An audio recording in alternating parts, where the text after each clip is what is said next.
Hey everyone, welcome back to Garden Stay Growing. I am Eric, and today we're going to be planting some fruit trees.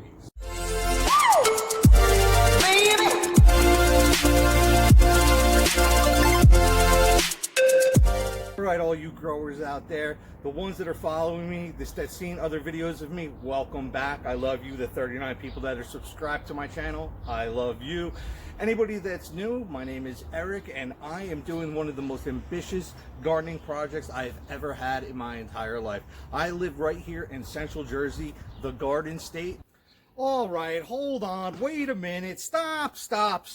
Are you kidding me, man? Hey everyone, welcome back to Garden State Growing. My name is Eric, and today we're going to have a very interesting video.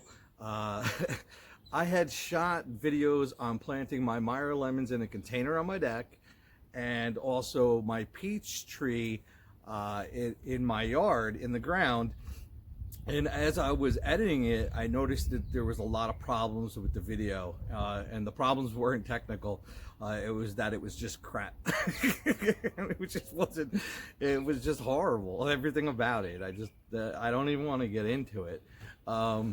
So anyway, I wanted to kind of reshoot an introduction, and I'm gonna cut back to me actually planting the tree, so you do get to see that. I'm also going to bring you in to actually see the trees. I didn't even take one close-up of any one of these trees so you guys could see, which was just absolutely ridiculous. But before we get to that, I'm going to take you to the website, fasttrees.com. Now, I'll tell you, I am not sponsored by them. I'm not looking for a sponsorship. When I have a great company and a great product, I give them a shout out. If it's crap, you're going to see that too. So don't even worry about that. So let's go to the website and let me show you how great it is and why you should use it, because of not just the quality of their product, but the information that they give you. As promised, I'm on the Fast Growing Trees website, fastgrowingtrees.com. I'm going to go to their menu button. I see different trees. I'm going to pick fruit trees.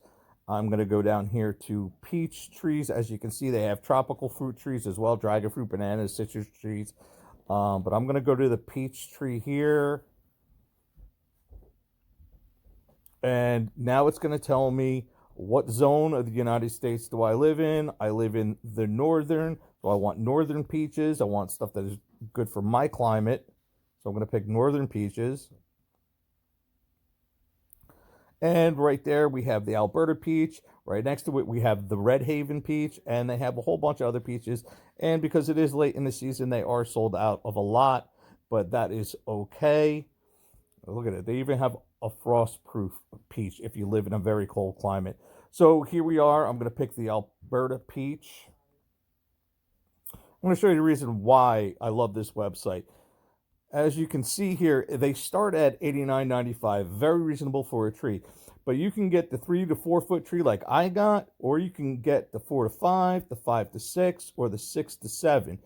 Now, the taller you get with the tree, the quicker it is going to fruit, and the bigger of a harvest you're going to get. I got the 3 to 4 because I didn't mind waiting a couple years to get it. They also have menus where you could add on fertilizers, organic planting mix, Miracle Grow, and some other things, some neem oil and stuff.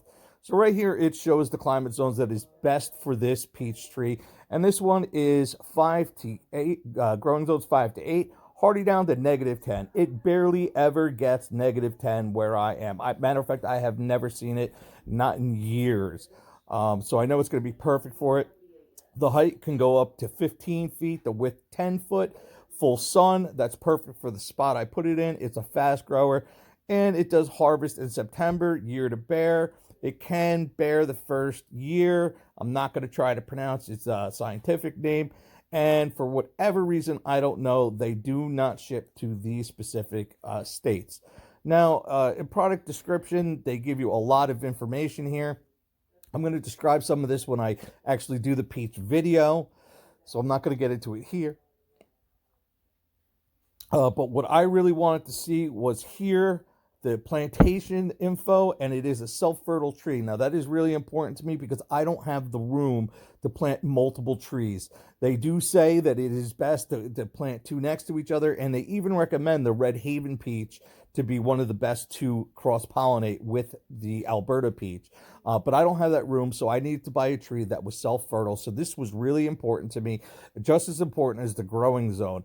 And then if you go down to reviews, 4.6 reviews. I did see a 1-star and a 2-star review. I did read those comments, and it was obvious to me that these people had zero idea how to take care of a tree, and it was not Fast Growing Trees' fault. It was their own fault. But the rest of these reviews that are on this are stellar. It left me completely confident that I was going to get a great product. And they have their shipping details and everything else. And then they also have, other recommendations of fruit trees and stuff that you can do. So that's it for this. I'm going to bring you back to me talking about the Meyer lemon tree that we're going to be planting. Okay, so I hope you enjoyed that. I hope that you got to see that website, got to see all the different trees that they have, not just fruit trees, but exotic trees and tropical trees, banana plants, everything, dragon fruit, and how easy it is, and the information that they give you. Like, I am so confident with this Meyer lemon. Let's see if I can remember this. This tree is hardy on a patio and brought inside in the winters from zones 4 to 11. No, 4 to 8. Yes, 4 to 8. And then they can be left outside from 8 to 11, which is the southern half of the United States. Now, I'm like right on that line. I am in climate zone 7A. But like I said, with climate change, weather is wacky. So I still plan, even though I could probably leave this outside all year long, I will probably bring it inside for warmth. And it's going to make my house smell like, they describe it as a mixture between jasmine and citrus. So it should be like a natural air freshener inside. So let me get the camera. Very special and unique type of lemon. Now, if you can see here, I've got flowers and buds going. And over here, I've already got tiny, tiny, tiny little lemons growing on that tree. I hope it's in focus. Let me see if I can. Yeah, there you go. That's better. And they are all over this tree. I haven't measured the tree, but it's I'm 5'7", and this tree's at least a good 6 inches, maybe 8 inches taller than me. Yeah, see, beautiful. Leaves are beautiful. And like I said, they intentionally cut any branches off. You can see all the way down here where branches were nipped off. And that's done intentionally because you want as much airflow as you can get underneath these leaves in this tree. And it's just going to branch out up top here, which is going to be beautiful. But it's going to allow all that ventilation so that, the leaves don't get any type of powdery mildew, or I don't know. I don't even know what citrus trees are afflicted with. I'm going to have to look that up. Look at that beautiful flower right there. Okay, I hope you enjoyed that look at the Meyer lemon tree. Now let me talk a little bit about the Meyer lemon and why it is so special. The lemons that most people are used to are the lemons that we see at the supermarkets and farmers markets. And they are not made for taste or grown for taste. And when I say made, that they literally are made. They're hybrids, and they have a really thick skin. Sometimes they have a lot of pits. They're made to have good shelf life. They're made to be durable. They're made to be packed into containers and shipped all over the world. And they really don't care what it tastes like. It's tart, it's sour, it's a lemon, whatever. It's what we're used to. Now, the Meyer lemon is a cross between a sour lemon and a sweet orange. I don't know exactly which one. I think it's the tangerine, but don't quote me on that. And it has the best of both worlds. It's tart, it's sweet, and it has a very thin skin on it that would never transport well. That's why you never see them in farmers markets or grocery stores. Now, can you grow a Meyer lemon tree? Yes. As I explained, the indoors from 4 to 8 and outdoors from 8 to 11. Anybody in the United States can grow a Meyer lemon tree. Just if you're in that 4 to 8 range, you need to bring it inside and protect it during the winter time. But since these plants are citrus plants that are grafted onto different citrus root, they are on a dwarf rootstock. So this tree is actually bred to not get more than 8 feet tall. And if it does get a little bit taller, you could always, you could always prune it back, but it'll always fit in your house or in your greenhouse. It's not going to be this huge tree, you know. And like I said, it'll make your house smell like jasmine and citrus, and it'll continue to produce these Meyer lemons the whole season. It will have a break here and there, but it will continue to produce. And that's why the Meyer lemon is such a special plant. I have wanted to get one of these trees since I moved into this house almost 20 years ago. Don't ask me why I didn't do it. I guess I just got caught up with life and ignored it for a long time. But I am so happy that it's here, and I'm so happy that I got to bring you along. So I'm going to try to cut real quick to you actually seeing me plant this and cut all the rest of the garbage away. Open it up and see what's inside this box.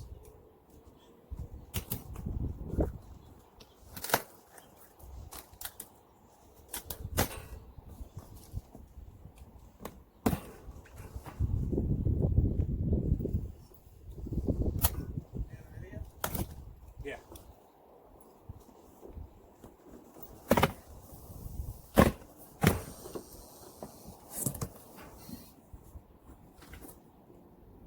They say, okay, now this one, I do believe, this is my Meyer lemon tree. I don't even know if you can see, but I have already got little Meyer lemon buds already fruiting on this tree. I've got flowers.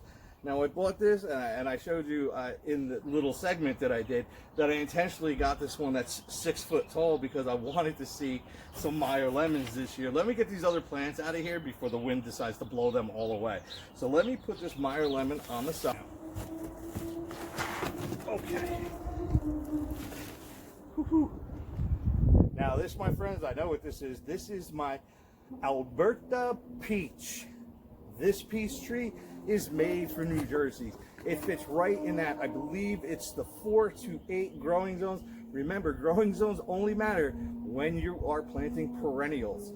When you're just doing annuals, your growing zone doesn't matter. It's your frost state and your beginning frost date and your end frost.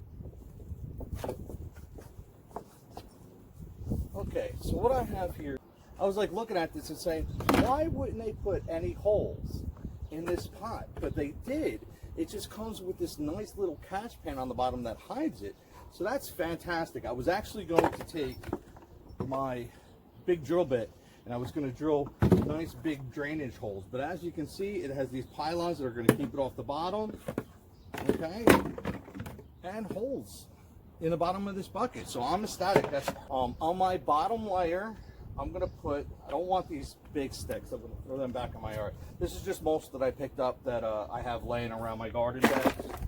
I'm gonna put sticks and mulch. This is gonna help any soil from draining through and ending up in that bottom catch pan. I don't wanna lose my soil in here. So,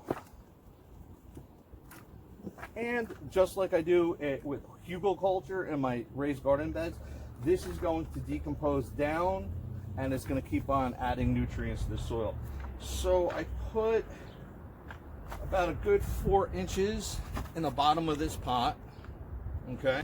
On top, I'm going to assume that that is some type of citrus fertilizer. I'm not exactly sure. I'll have to look into that. Okay. So now let me take this out. I want to put it in here. Okay. It looks like I'm at a great depth right now to the pan because I don't want to bury this root at all. They almost kind of have it because that can actually girdle your stem and kill off your plant. So I'm going to remove this soil down to where I think it should be.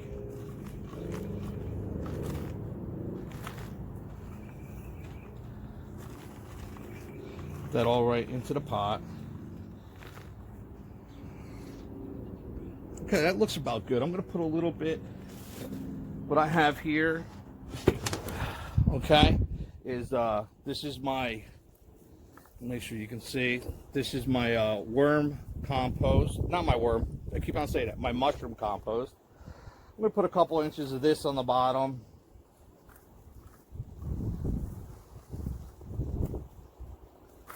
And then what I'm going to do is I'm going to add sand. Fruit trees, and especially citrus trees, they like a nice, well-draining, loamy soil. So I'm going to add some sand.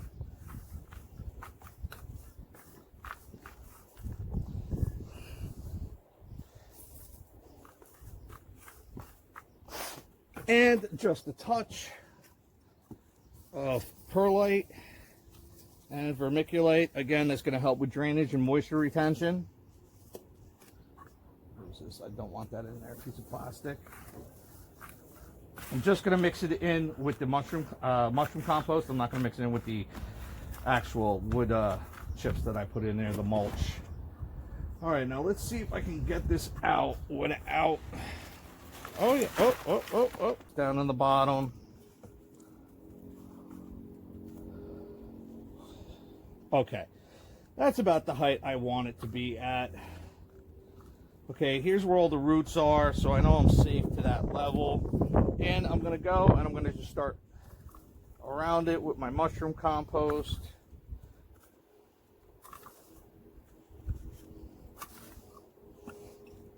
Again, a little bit of that sand.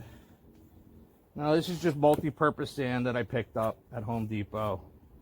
Nothing special about it. You can get playground sand, beach sand, but right now, you know, we're not allowed to go to the parks, so my beach is closed off. I can't get free sand. Just a little bit more perlite.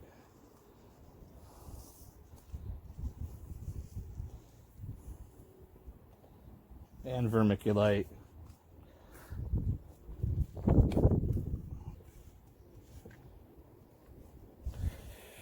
Okay, so last but not least, what I'm going to add to it is Dr. Earth's All Natural Organic Fruit Tree Fertilizer. I picked this up. It is a 552. It's maybe, oh, it looks pretty good. Maybe just one handful. And I'm going to just mix this into the top.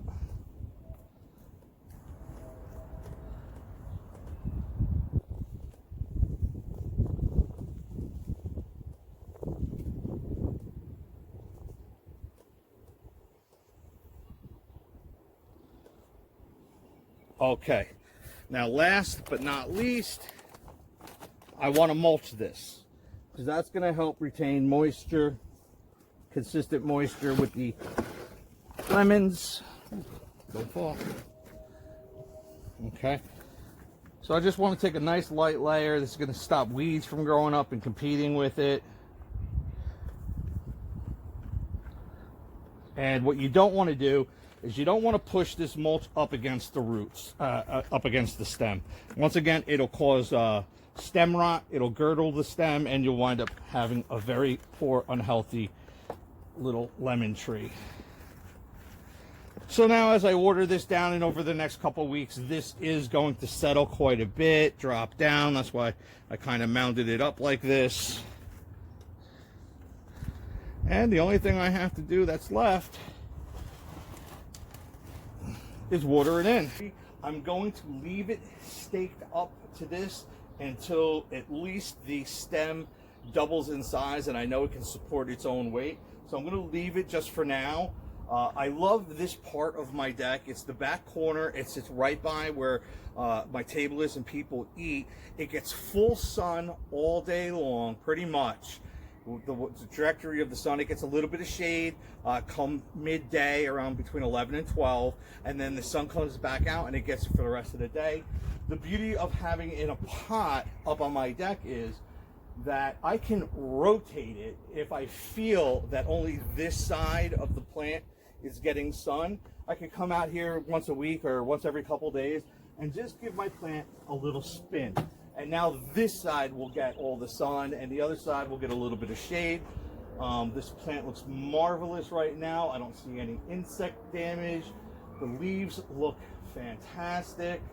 Okay, I'm gonna go water this in. And one last tip about planting a fruit tree or citrus tree, any type of fruit tree in a pot is don't plant it in a pot that's way too big. Now here I have, this is a 16-gallon pot, resin pot. I am going to plant stuff in here up on my deck, but it's going to be herbs.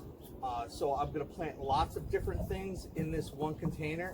If I were to plant this tree in here thinking, oh my God, bigger pot, bigger tree, you would be correct. You were to plant it in this gigantic 16-gallon pot. Why? It's going to make it unmanageable to have up on my deck. And not only that, when the cold weather comes, it's going to make it unmanageable to move it or try to protect it, and I'll wind up losing the plant over the winter. So that's why having it in this nice little 25-quart pot is I could almost lift this up myself. I guarantee you I could. But with my wife or one of my children, it would be really easy to move into my greenhouse or inside my house.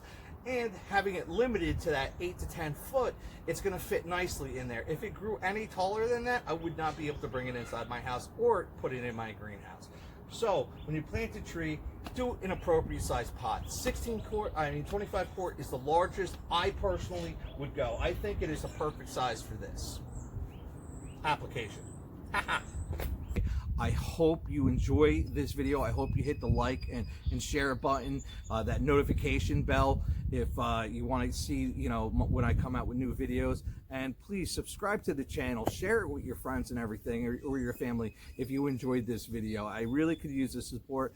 I love you and have a great evening. Coming up next is going to be me planting that peach tree. And again, I'm going to reshoot most of it.